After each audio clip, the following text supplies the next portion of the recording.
Am I live?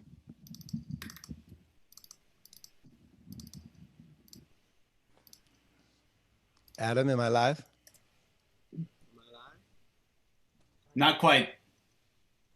You're gonna let me know, right? I will. Adam, am I live? Not quite. You're gonna let me know, right? I will.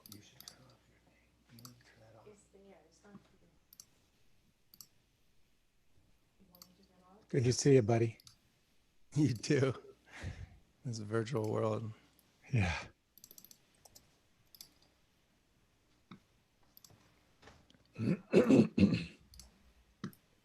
Jonathan, what's the name of your website again? JonathanFoust.com. Cool.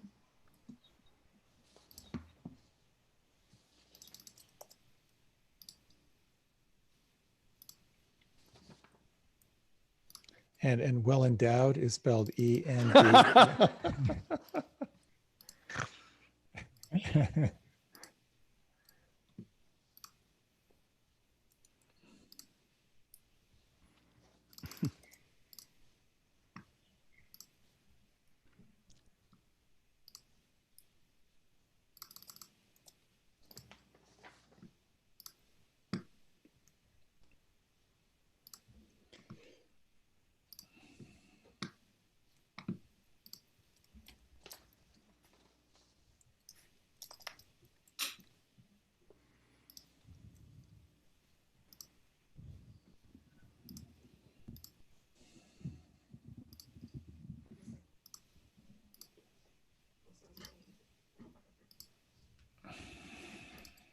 Adam, you can see Jonathan's face on the view see.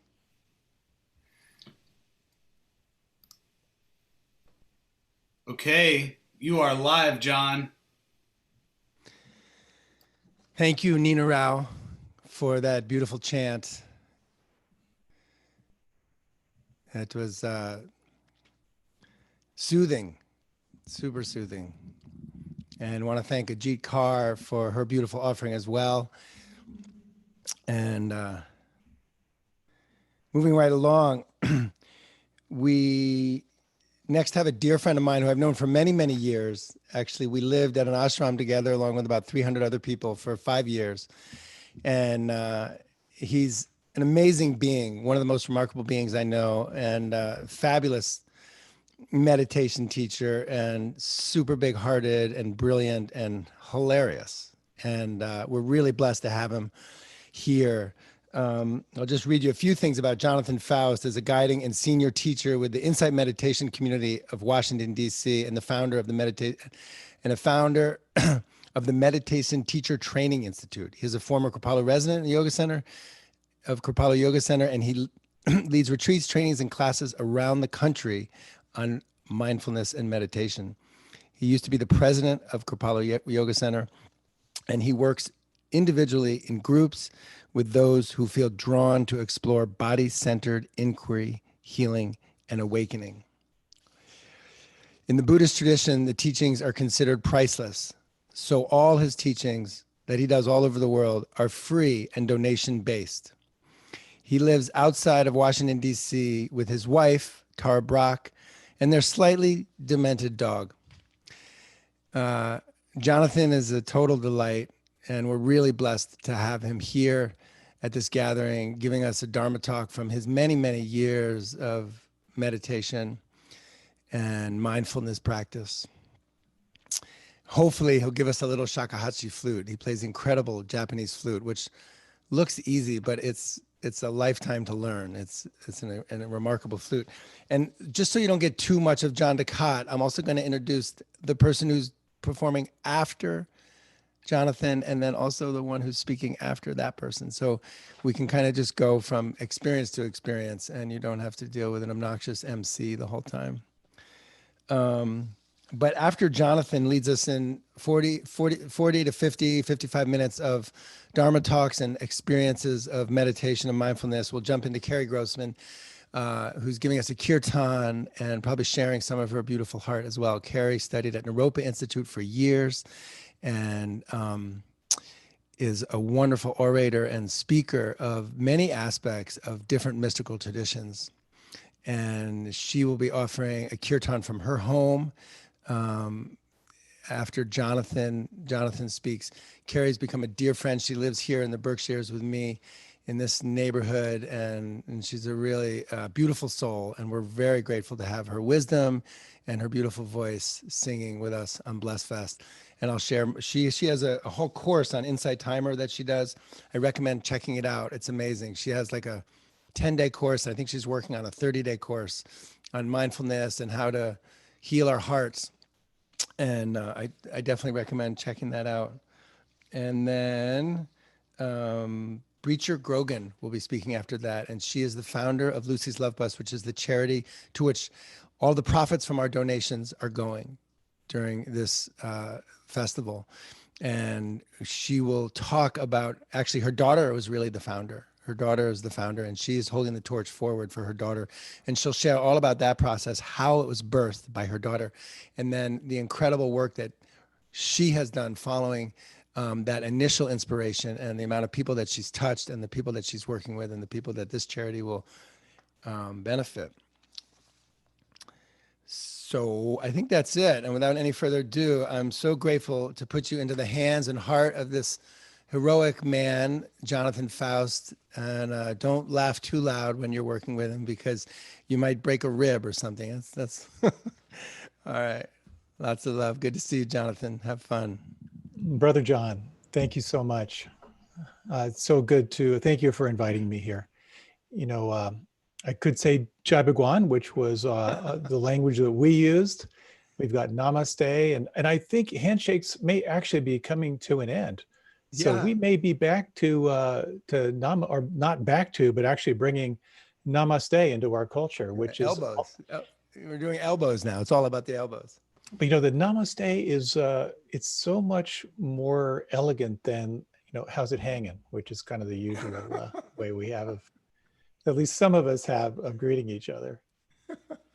I'm really delighted to be here. The title of my offering is Cultivating Steadiness in Turbulent Times, which is maybe a pertinent topic. And as I thought about this, I gave a talk on this topic not too long ago. And one of the best examples I could come up with was when a good friend of mine, I live right outside of Washington, D.C., and a good friend of mine invited me to go to a professional football game with the Redskins. And he knew that I was a New England Patriots fan. And I'm a pretty passive guy, but you know, they say that most people end up watching the sports they watched with their father. And my dad used to grade papers and have the football game on. So I've always had an appreciation for football. And living at Cropalo in Western Massachusetts as I was, and working as hard as I was therapeutic for me to go to the local pub and watch the game. And these were the glory days of New England. So with New England coming into town, I took him up on his offer, and we went to the game, and I was just shocked. Number one, I was shocked at at how much people had loosened themselves up to fully emote. But also just seeing like the ups and the downs. And because there are a lot of New Englanders who live in Washington, D.C., it was about a 50-50 mix, you know, in the stands, you know, pretty full, a really, really full game. And so the Patriots would drop the ball, and all the Patriots would be like, oh no, and all the DC people would be screaming and jumping up and down, and then it would reverse. And I realized, just watching this fluctuation of good news, bad news, good news, bad news, I realized this is just like life. I won. It's the best time of my life. Oh, I lost. It's crushing defeat. Cultivating steadiness in the midst of this turbulence of life is quite the challenge. The possibility of creating steadiness in the midst of turbulence it's quite a promise, but it's actually an integral promise, if you will, as the flower of meditation practice. The flower of a meditation practice is a steadiness, that in the midst of everything that's changing, there's something There's something that doesn't change. And you can tap into that. And I don't think it's being over dramatic to say it can change your life, but I think it really, really can. It certainly has mine. So what I'd like to talk about in the time that I have with you tonight is just to talk about the nature of stress and suffering and how it kind of comes with one of these portable flesh units. And then to talk a little bit about the wings of practice and how as you engage into becoming more awake in your life, that you're going to be cultivating the wing of wisdom, your capacity to see what's true and to see clearly. The complementary wing is cultivating this wing of the heart, an awakened heart, where you can hold what you find with compassion and kindness. And then I'd like to talk a little bit about when these two wings are flying together, what that can actually do in your life, how you might navigate the changes happening in your life right now with not only a little more ease, but with a heightened sense of intuition, which is really the byproduct of the practice. So for me, what I find most helpful are some stories, but mostly experiences. So that's what I'd like to offer with the time we have. I'll offer a couple of stories, but also some short meditations to give you a chance just to kind of slow down, turn your awareness within, and reflect on some of these kind of core teachings. Stress is part of the human condition, of course. And I was doing some reading about the 1812 pandemic. And one of the curious things about that pandemic was that after that, there were no great novels. There were no great plays. There were no great works of art about that time and what everyone went through. And someone theorized that the reason why was primarily because people were so ashamed of their behavior. There was so much fear, so much of the unknown, that it really brought out the worst in people. And if you read some of the accounts at that time, it was just a real shadow expression of our culture. And we can see this now. You know, we can see the intense polarization. We can see the rising of authoritarianism. We can see how afraid people are. When you're under threat, there's this existential clench, and it's the clench of self-protection.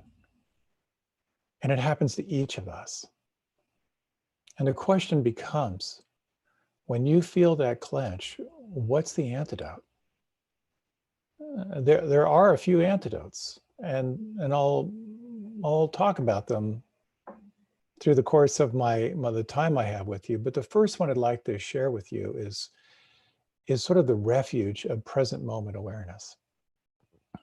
You know, as you may know in your practice, that the body only lives in the here and now. You know, when I moved into the Kripalu ashram at age 25, I pretty much thought the only reason I had a body was to make my head portable. But I actually found through the practice of yoga, through the practice of meditation, that the body is actually a doorway. That when you are directly and immediately connected to the senses without adding a story to it, you are truly in the here and now. And you know those times when you've been so absorbed in the present moment, those moments of flow, the moments of absorption, the mind is not wandering into the past or the future. It's absorbed in this kind of unfolding moment. So this is perhaps one of the best vehicles we have available to us for cultivating present moment awareness and sustaining present moment awareness there. So if you don't mind, I'd like to lead a short little reflection on just what it's like to turn the awareness within and to sense what is here. So if you like, you can close your eyes. And you might like to take 3 long and slow deep breaths.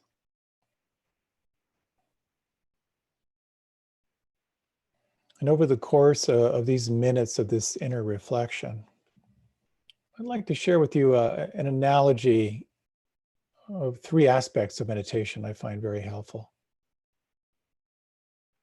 The first stage is we can think of as focus or concentration. And you might take a moment now just to sense, where do you feel the breath on the inside right now?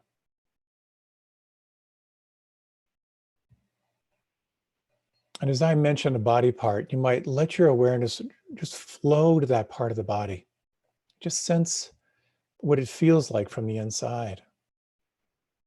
Sensing the crown of the head and the scalp.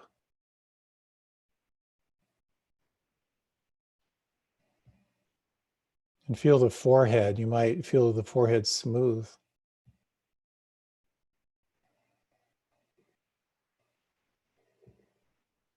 And can you feel the inside of the mouth?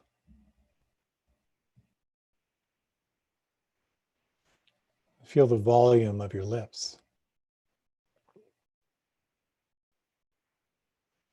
And feel the weight of your tongue. And could you relax your tongue so fully now that it fills your lower jaw?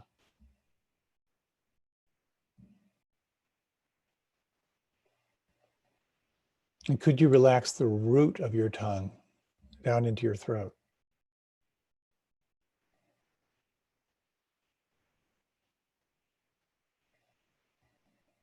As you sense the belly, over the next 3 rounds of breath, how much more can you soften and feel the breath deep down in your belly?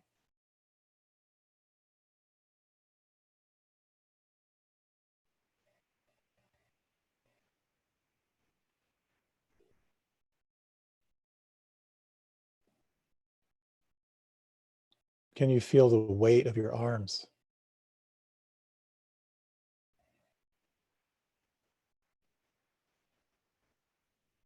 Can you feel the weight and the volume of your legs?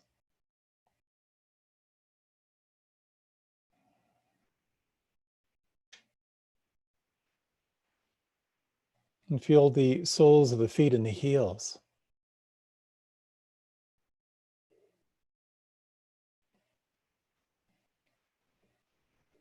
And the backs of the hands.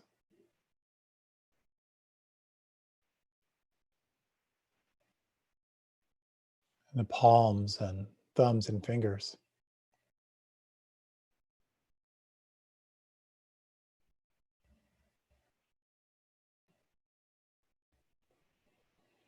Where do you feel the breath the most predominant right now?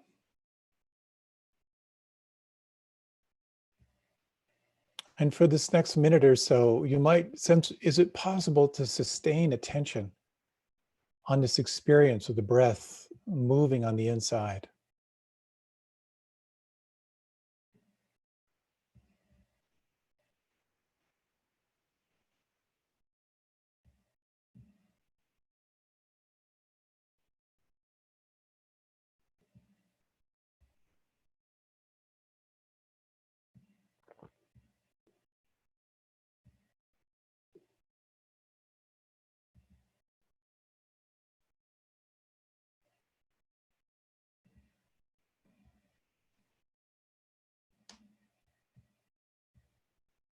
When you notice the mind generating a thought form, is it possible to guide your attention back to this breath?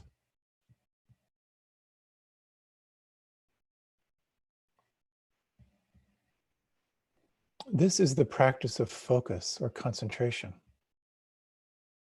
It's a gathering of awareness. It cultivates a sense of here and now presence.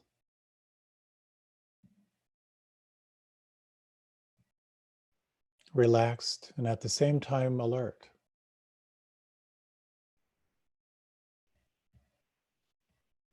And you might sense arising from here this quality of the witness or the observer. And you might explore just for the next minute or so, is it possible to widen and broaden your awareness and open your attention to everything that is changing? And can you sense the flow or the stream of your experience? Sensations, thought forms, moods, even different states of consciousness pass by. And can you sense what it's like to take this seat of the witness? Self-observation without judgment.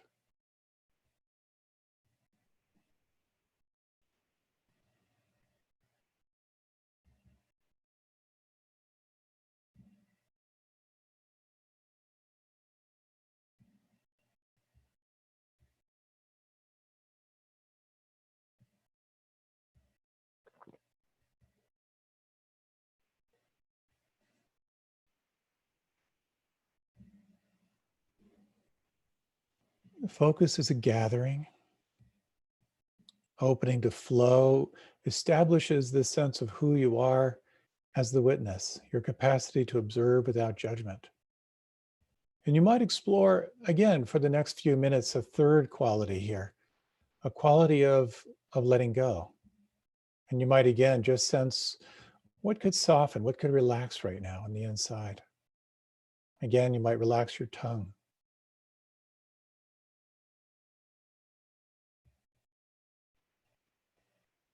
Could you soften the lower back and the buttocks?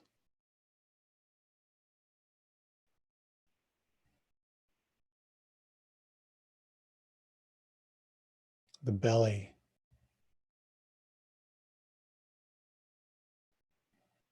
The lower abdomen and down through the floor of the pelvis.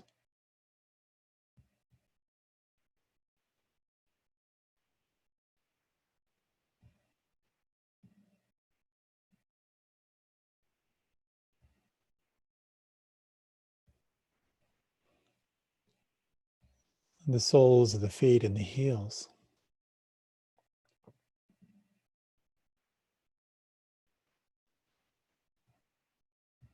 The backs of the hands, the palms and thumbs and fingers.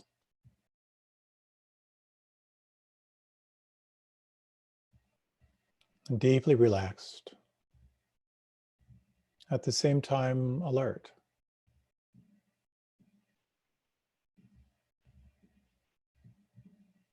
Noticing everything that is here, everything that is changing, and exploring the following question.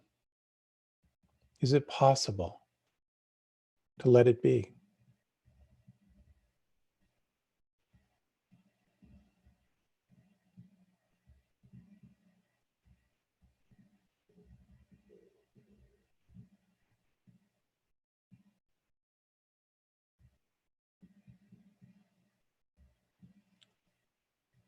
In these remaining minutes, you might explore the following question as you sense the body, as you sense the quality of mind.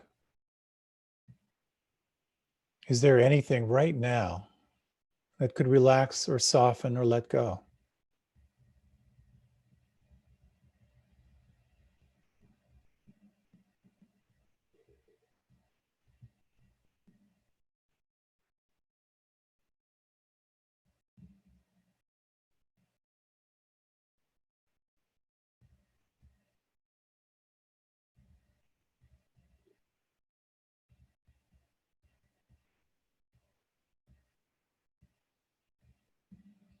Is there anything right now that could relax or soften or let go even more than that?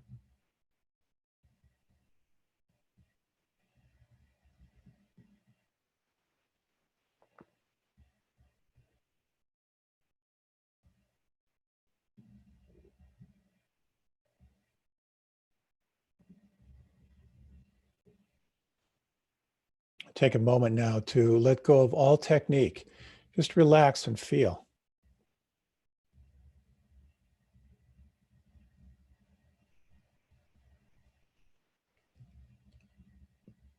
And you might explore these two elemental questions.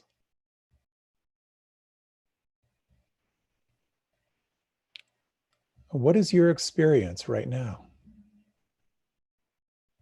Could you name it in a word or two?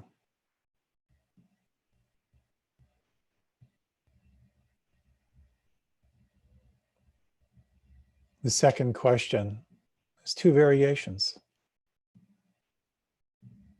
Can you let this be? Or is there a sense of how this moment wants you to be with it right now?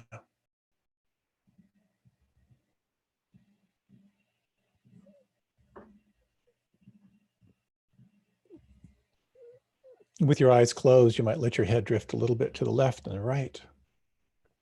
Sensing the movement from inside. And take some time to let your body stretch in any way that feels good.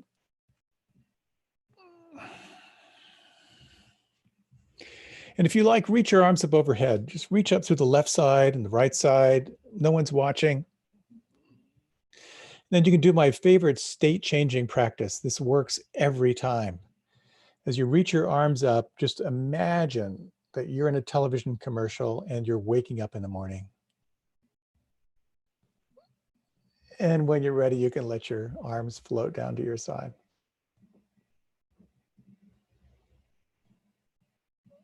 I love this aspect of meditation, to think of it in terms of gathering or focus, of flow, opening to what's changing without judgment. And then this third quality of letting go or letting be. When we do this, when you come into the body, you are truly here and now. And it opens up this opportunity to explore what we can think of as mindfulness. I really just like the word mindfulness. I think of it as non-judging awareness, or as Joseph Goldstein describes it, as present moment awareness without the filter of greed, hatred, or delusion. It's the mind, of course, that gets so caught in the turbulence. I won, I lost. It's when we can begin to bring ourselves back to the direct experience of here and now that we can begin to sense what's actually here. And we can explore, either can we let it be, or that very deeply intuitive inquiry, how does this want me to be with it? You know, many people find that when they begin to explore meditation, they start to feel better.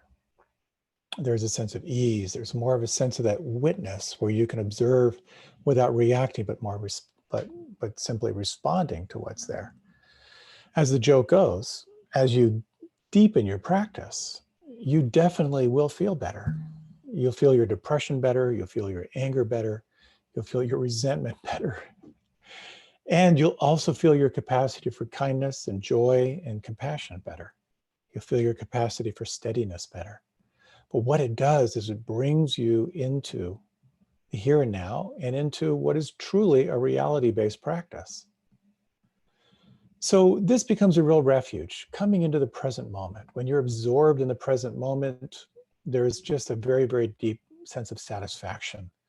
You know, the experience in yoga is referred to as pratyahar. The mind moves outward, gets absorbed inward.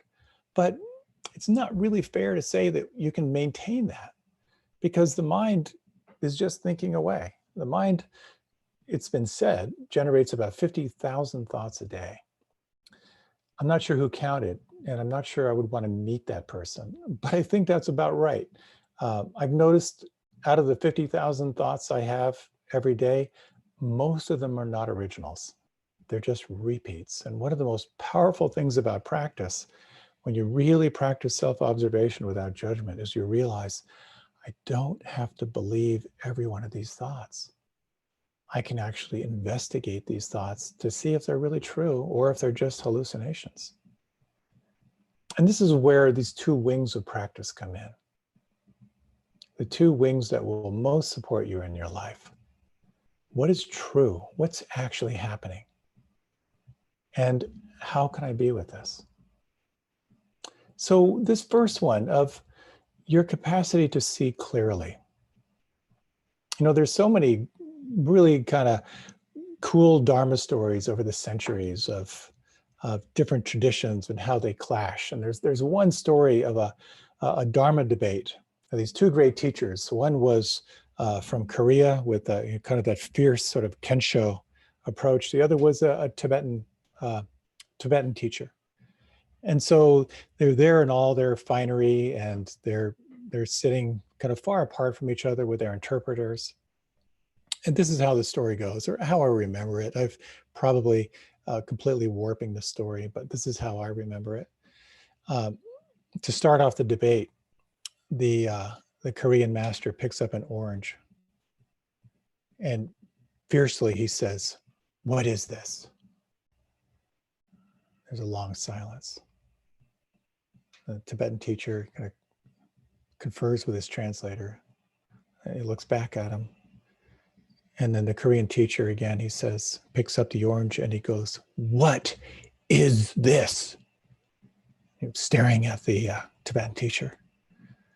And Tibetan teacher interpreter are conferring, and then the interpreter says, "What's his problem? Don't they have oranges where he comes from?" It's a pretty dumb story, but it really brings up the question of how do you cultivate wisdom? And really the question is, what is this? Like, what is this life? What is this body that you are temporarily inhabiting? What is true? This is really kind of the essence of the practice. And when you sincerely engage into a practice, you are looking for what is real. Again, certain traditions they're a little more pessimistic or they're a little more optimistic. What I love about the approach through this lens of Buddhist psychology is it's realistic. What is true? And when you begin to ask that question, your journey starts to take off. I think it was my first month-long retreat at Spirit Rock, a silent month-long retreat. We were about 3 weeks into the question and answer. The third week, there's a question and answer period of like 15 minutes every day. And someone stood up. This is just brilliant. He stood up and he looked around the room and he said, "I'm just wondering, does anyone here wish they'd taken the blue pill?" And there's this great line from the Matrix, as you know, where Morpheus says to Neo, "This is your last chance. After this, there's no turning back. You take the blue pill, the story ends, you wake up in your bed and believe whatever you want to believe. You take the red pill, you stay in Wonderland, and I show you how deep the rabbit hole goes. Remember, all I'm offering you is the truth, nothing more." When you truly feel that sincere calling to what is true, what's true transcended of my stories, of my beliefs, of my preferences, of my embellishments, the practice really starts to take off. And so what is true? One of the things I appreciate, and I have a very eclectic background. I spent quite a few decades immersed in yoga and yoga philosophy, and the last decade or so I've been pretty immersed in Buddhist philosophy. One of the things I so appreciate about the Buddhist tradition is where the Buddha allegedly, and who knows what the Buddha really said. There's a great website you can check out. It says stuff the Buddha never said. It's really, really interesting. But what the Buddha allegedly would say is, when he was teaching, he would say, "Don't believe a word of what I'm telling you. Verify this for yourself." And he spoke of 3 characteristics of reality. The first, everything changes. This is the teaching of anicca and in Pali in the Buddha's language. Everything changes. The cells in your body are changing as you're sitting there.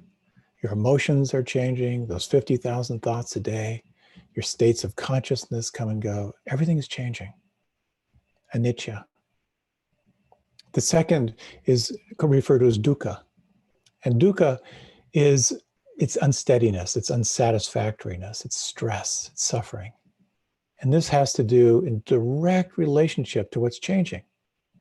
It's your relationship to change determines the degree to which you will feel stress and suffering.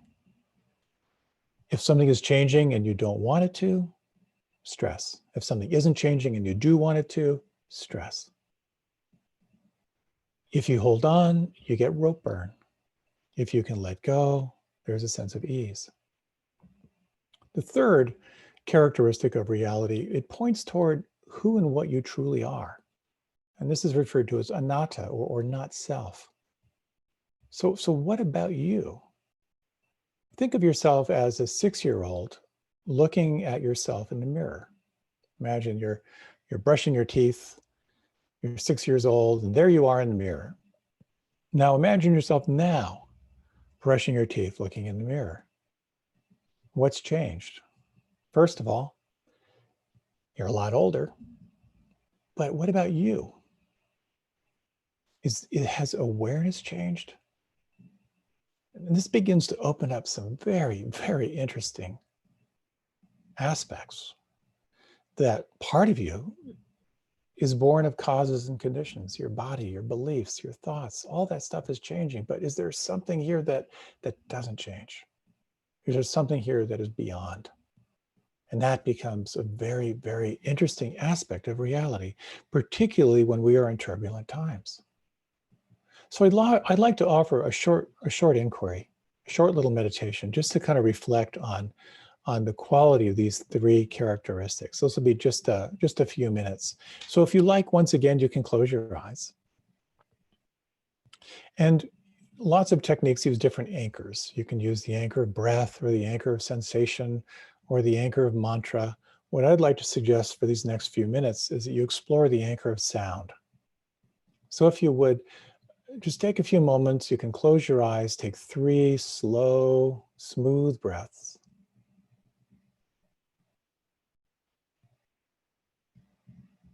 And as so much of our retreat this weekend is dedicated to opening to vibration and opening to sound, take a moment just to sense 360 degrees all the sounds around you.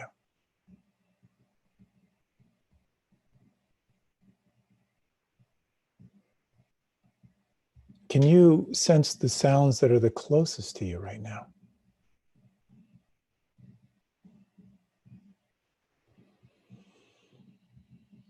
And can you feel the sounds that are at the furthest edge of your capacity to hear?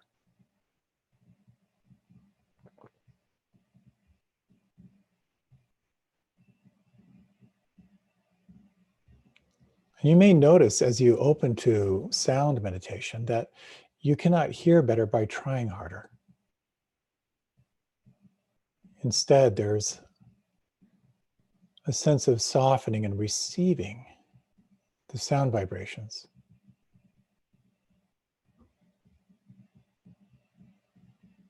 And you might just sense over these next few moments, first, this characteristic of anicca, of impermanence. Just noticing how the sound vibrations fluctuate all by themselves.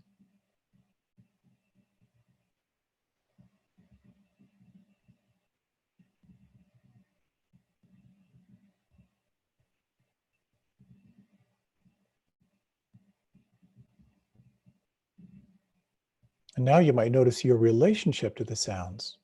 There may be sounds that are pleasant that you like, or sounds that are unpleasant that you don't like, sounds that are in between that are kind of boring. You might notice how your mind will automatically seek to identify the source of the sound and give it a name and determine whether it's a threat or not. The alternative, can you open to the sound vibrations as they're happening and let them be?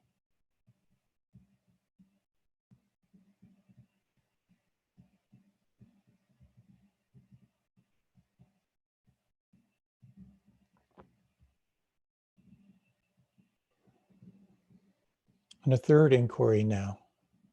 Can you sense how the sounds are completely beyond your control?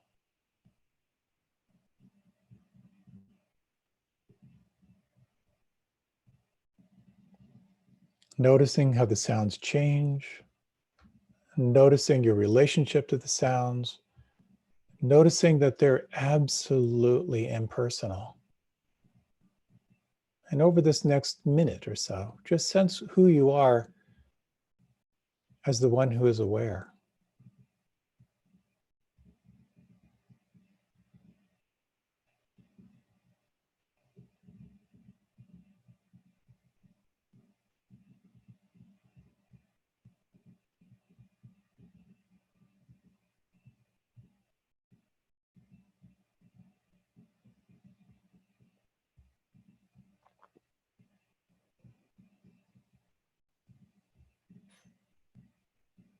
If you like now, you can begin to deepen your breath.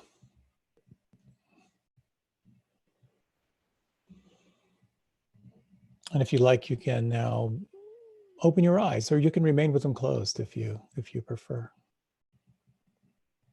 Remembering these three characteristics of impermanence, of the stress that arises in relationship to impermanence, remembering this aspect of not self, that what's happening is ultimately very impersonal, can be enormously helpful, because where we get caught is when we react to what's happening. Anywhere there is clinging, there will be rope burn. The story of a student in a retreat goes in to see her teacher, and she says, "I'm having the worst time in the world. I'm just filled with unrelenting grief. My body is absolutely sore. I'm just filled with resentment. I'm having a terrible time."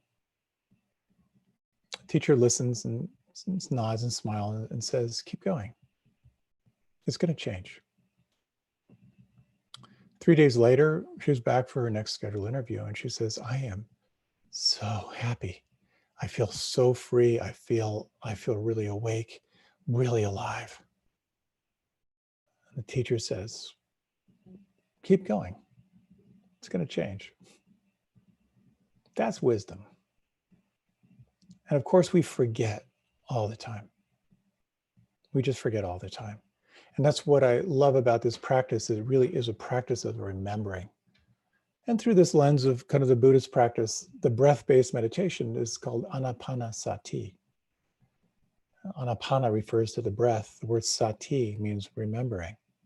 Remembering the breath, remembering the moment, remembering impermanence, remembering what it's like to allow the moment to be as it is. So wisdom comes in handy.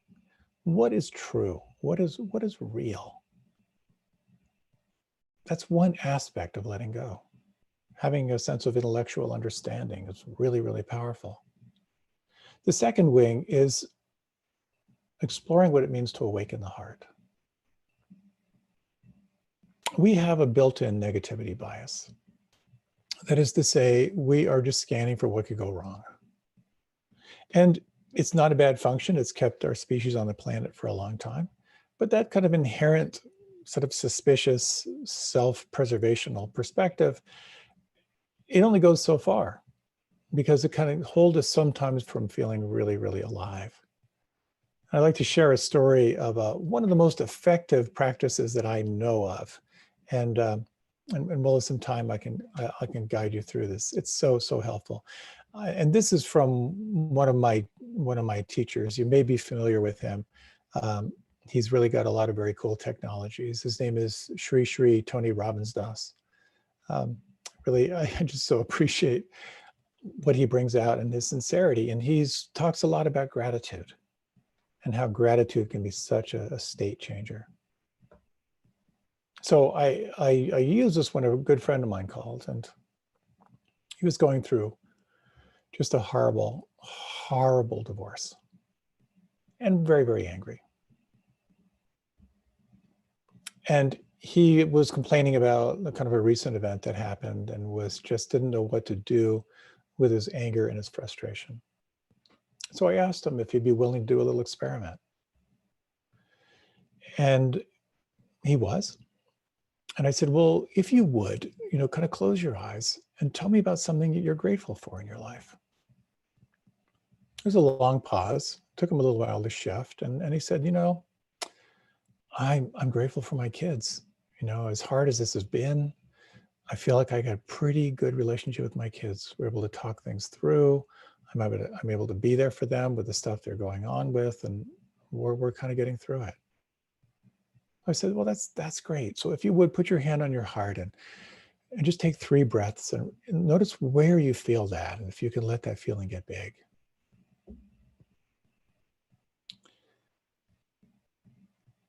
And then I asked him, tell me about another thing you're grateful for. And he said, really? I said, yeah, really. Something else you're grateful for. And he said, I love my job.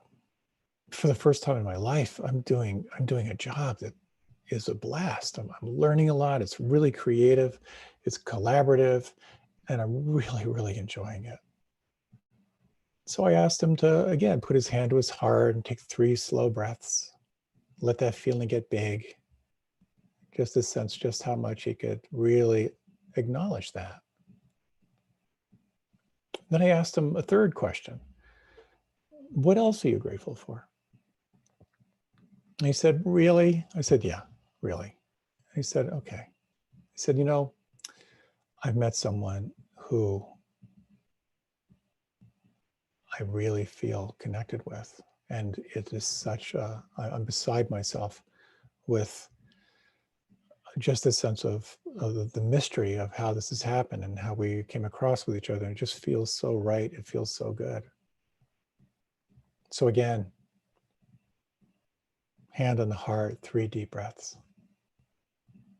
And then I just offered, I said, when you think about just these 3 things, but expand it out to all the ways that you've been blessed in your life. When you think about what you're going through with your ex here, let yourself complete the following phrase. What I really need to remember here is, and he said, what I really need to remember here is that she is terrified and I need to take care of her.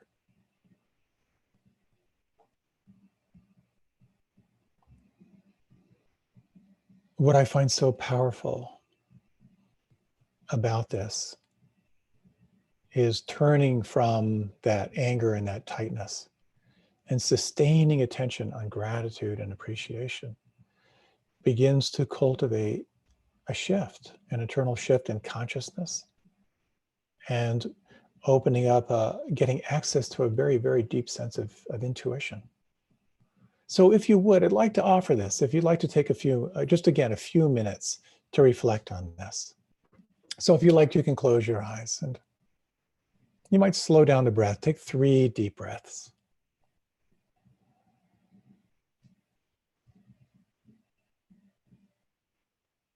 And if you would now bring into mind someone or something that you are grateful for and that you appreciate. And imagine you're describing it to yourself inside.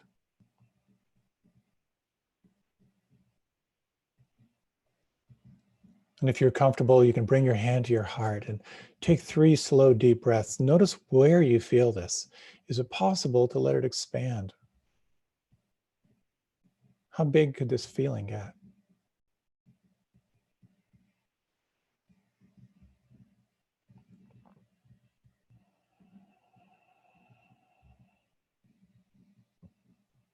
And now if you would, think of another thing you're grateful for, someone or something that you just feel appreciation and gratitude for.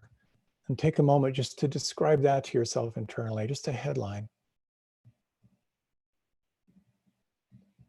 And with your hand to your heart, slow down and deepen your breath.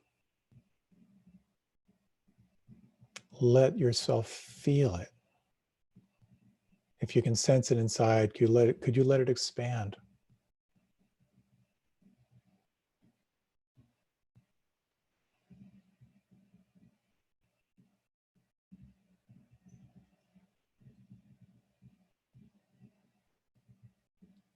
And bringing into mind now a third thing that you're grateful for, someone or something that you feel appreciation for, you feel gratitude for.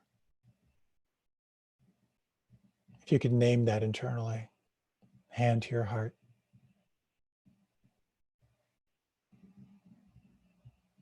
Imagine it alive on the inside.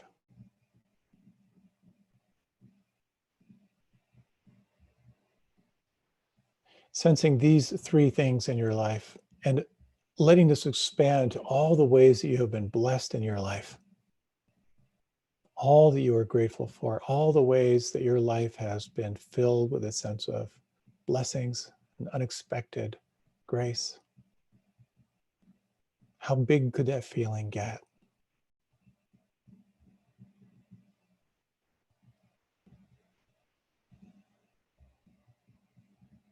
And as you sense in your life right now, all that is changing, all that is falling away, what's calling you forward, internally let yourself complete the following phrase. What I most need to remember in my life right now is.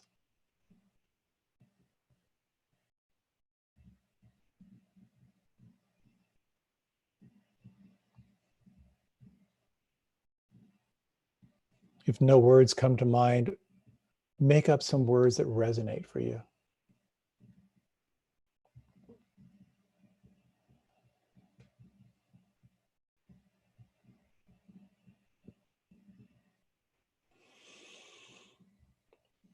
And if you'd like, again, you can open your eyes or you can remain with them closed.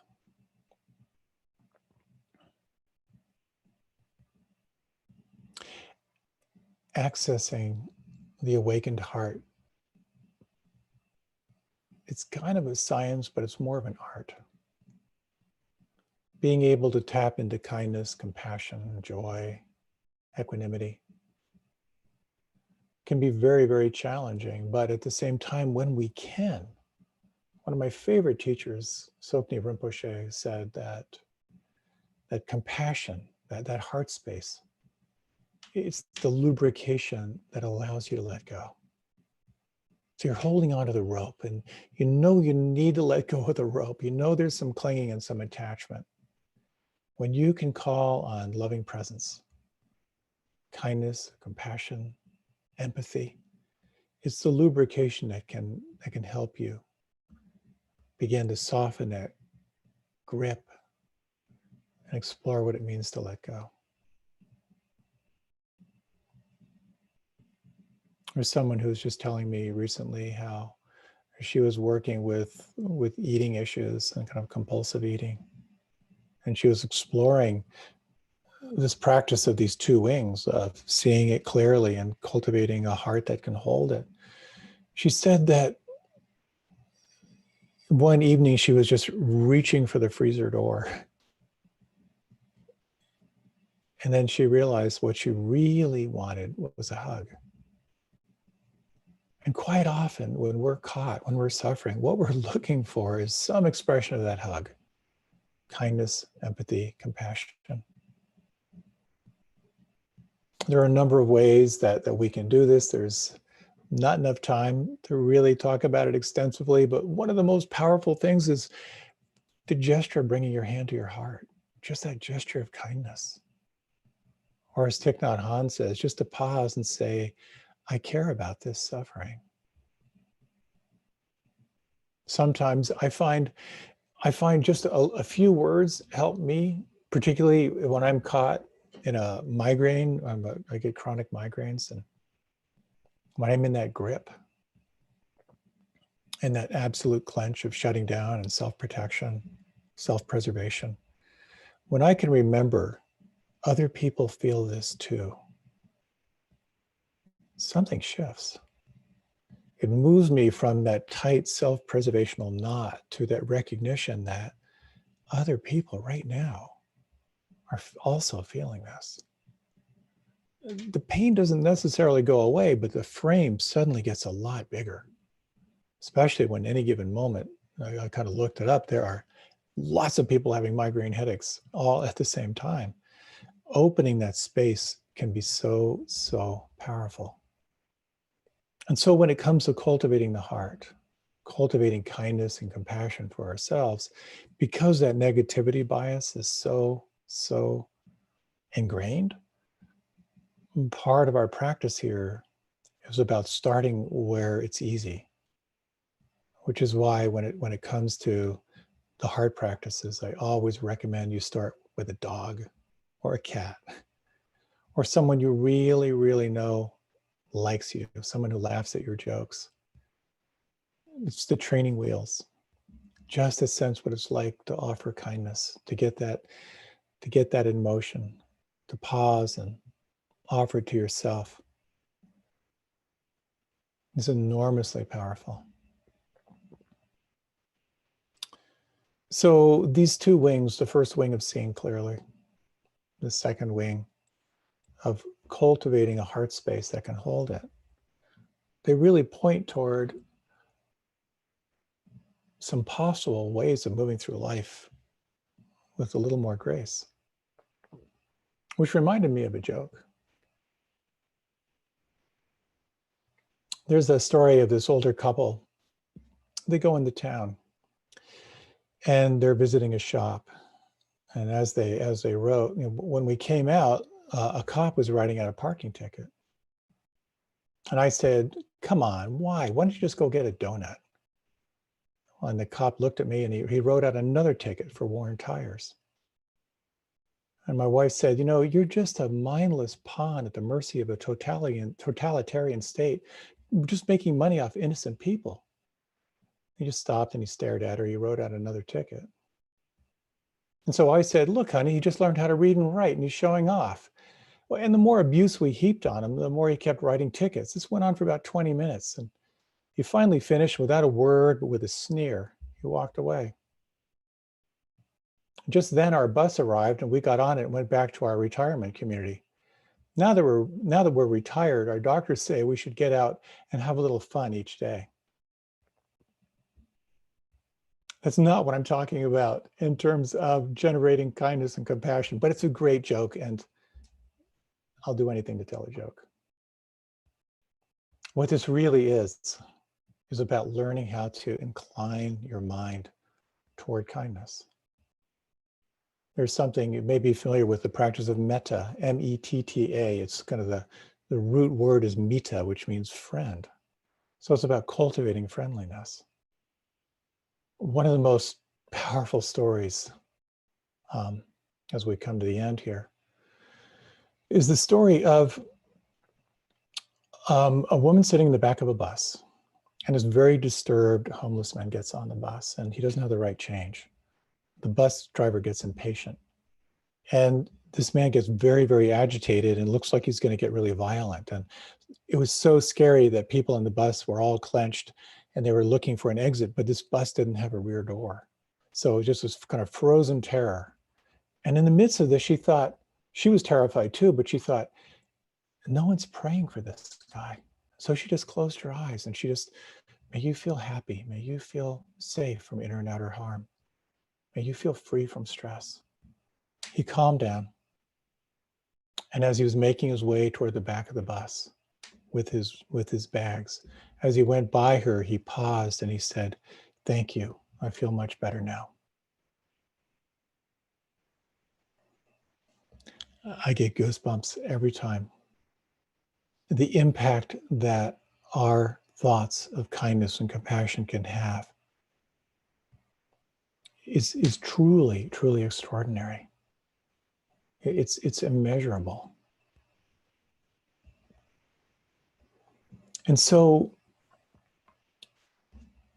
these two questions, what is happening right now?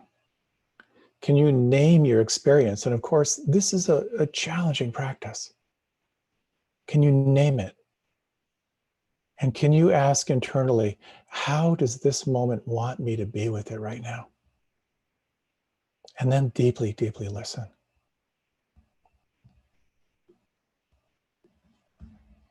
Thich Nhat Hanh has a beautiful, beautiful story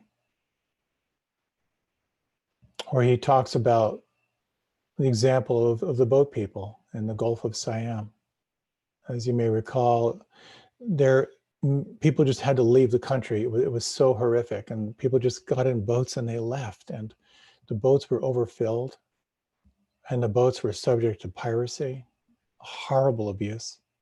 They were also subject to really rough seas and horrible storms. And what he noticed was, in the midst of those terrifying situations, if one person would be calm, the boat would be calm. And the question becomes, what do you need to be the calm one in your boat? Let's take just a few minutes as a final short little meditation. If you like, you can close your eyes. You might slow down your breath. Notice where you feel the breath on the inside right now.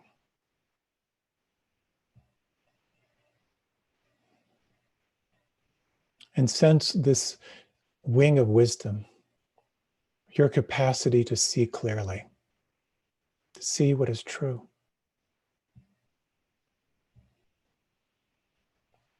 To sense your capacity to cultivate a heart that can hold what you find.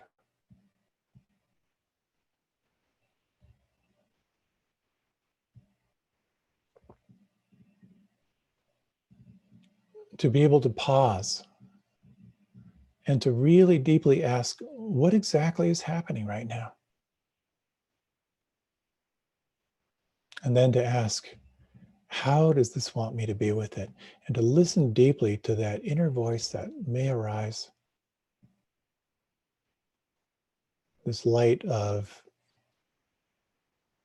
inner wisdom. And you might imagine yourself now in these final moments as the calm one in your boat. Imagine yourself relaxed, feeling safe and full. Imagine yourself available for those who are in fear, those who are frightened. Imagine your cup full and overflowing as a well-wisher of all, to yourself, to your inner circle,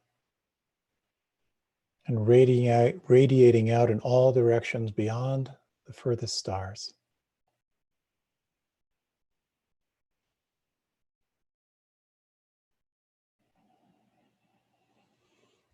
As you're ready now, you can slowly deepen the breath. And as you're ready, you can open your eyes. Thank you so much for your time and attention. It was great to be with you, and I look forward to our paths crossing one way or another. And so with that, I'm going to hand this back to the powers that be, and our retreat will march onward. Thank you.